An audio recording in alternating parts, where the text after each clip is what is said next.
You now have all the fundamentals for building a great resume. However, since everyone is unique, there are some other considerations that you may encounter as you build your resume. We'll address those here. As you go through the matching skills exercise with the job description, you may notice that you lack several of the skills being requested. This doesn't have to be a deal breaker. This may simply mean that you now have to decide if you are willing to gain the additional experience necessary to become competitive.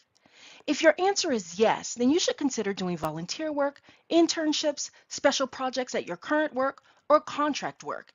Any work that will help you to gain the needed experience, and that work can be paid or unpaid. The other thing to consider is that employers typically list out the skills, qualifications, and credentials for their ideal candidate. They may or may not be able to attract their ideal candidate, so they are interested in securing the best possible candidate for their position.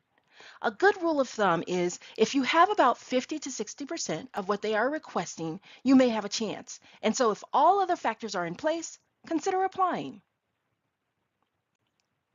Using keywords in your resume is another way that you can make an impact, and not just on the hiring manager. Using the right keywords can actually be a factor in helping you pass through the ATS system or applicant tracking system.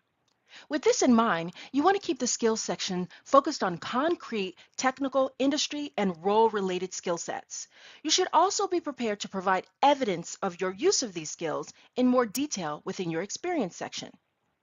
Examples of recommended skill types can include systems, hardware, technology, training, budgeting, etc.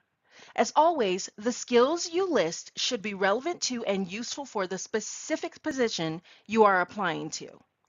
Do not include vague general items such as interpersonal skills, communication skills, timeliness, deadline-oriented, people skills, etc. Anyone can say they have these skills. You also don't want to take up valuable space listing soft skills in this section. If you feel you have strong soft skills, use your experience section to showcase this.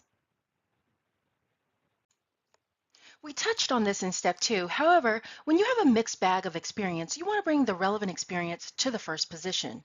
If you are in career transition, you can break your experience up into relevant experience and additional experience. This allows you to bring the experience and transferable skills that are most relevant to the top of your resume and place all non-related experience in a separate section.